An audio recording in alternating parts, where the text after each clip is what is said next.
Well, a new year, a new you. We hear that a lot, but what does that actually look like? Here to spell it out with a list that we can apply to our daily lives is psychotherapist and good friend Dana Skaggs. Dana, good to have you back on the show. Thank you. It's great to be here. Getting more into the new year now. So people holding on to maybe their resolutions, finding out what works for them, right? Yes. And really, a lot of things that people have to work through as they settle into the year. You know, January kind of comes and January goes and they start kind of settling in. A lot of things I end up dealing with people in my practice is anxiety issues. And so one of the things that they come and they say a lot about are the what ifing. What if? I hear that a lot. What the if fear, this? fear of tomorrow. That's it, the fear. Because anxiety is basically what I call a fear baby. Anxiety is fear-based. And so when we say what if, like examples would be, what if I disappoint my husband and he leaves me? What if I try something new at work, or I go to apply for a new job and I get rejected, they hate me? What if I go to the church on the corner to try it out and they judge me because I have tattoos and piercings? Okay? I can't promise anybody any of that won't happen. Yeah. Right? It's all possible. It's all possible. It could happen. But here's the thing. What I ask people to do is to create a balance. Because the reason why we're asking the question, what if, is because we don't know. Right. If we knew, we wouldn't be asking the question. We're saying what if, and we're creating what's called a negative narrative. We are building this negative narrative in our head of what's going to happen. And so as long as we're making stuff up, because that's what we're doing, as long as we're just making stuff up, why don't we make up something that makes us feel better? A little positive side.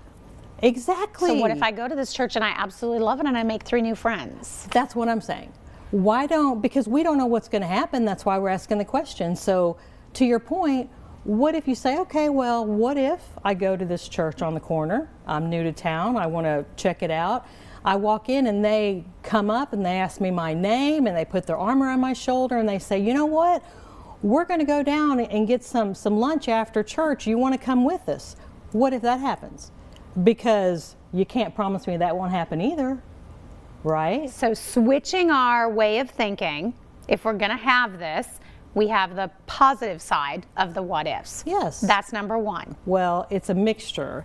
Several things is like we're all encompassing. It all works together, like balancing out the what ifs. So anytime you go into your day and you're thinking, you have to notice it. You have to recognize. That's something else too, is to recognize, acknowledge when you are what ifing. Become aware.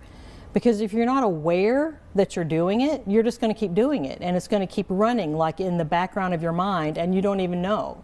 So you have to be aware that you're, what if this happens? What if that happens? What if that happens? Be aware, hear it in your mind. And then say, okay, well, this awful thing, this negative narrative that I'm creating could happen, or maybe something positive might happen instead.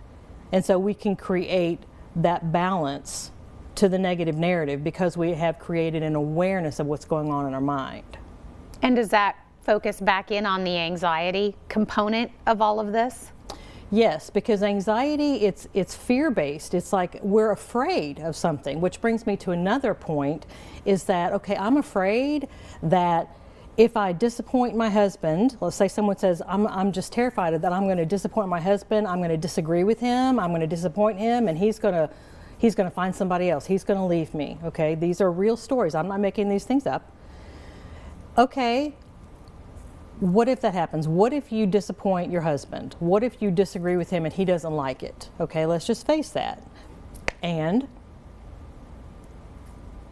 okay, well, and what? Well, then he won't like it.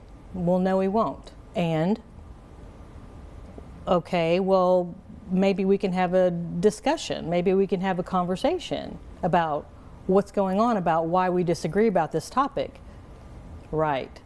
I call it turning the page. So going forward, taking it to that and answering those questions as to what could happen. Yes. Because what do they realize in the end?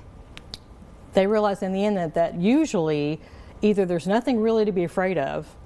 They thought there was, but when they actually go which is turn the page, turn the page, turn the page, they realize what they were so afraid of is not really there. It's like vapor, okay? Or if there really is legitimately something to be afraid of, because we have to be honest, we live in this world, and sometimes there are things in our lives that are terrifying. Yes, we can face it, we can feel the pain, and we can move through it. Great information. Love it. And I love, congratulations on your 100th podcast. Thank you. That's super exciting. If you would like to learn more, she's got all kinds of videos on lots and lots of different topics that can help you be your best you in 2024. You can check out danaskaggs.com, and that will also lead you over to her podcast, Phoenix and Flame. We'll be right back.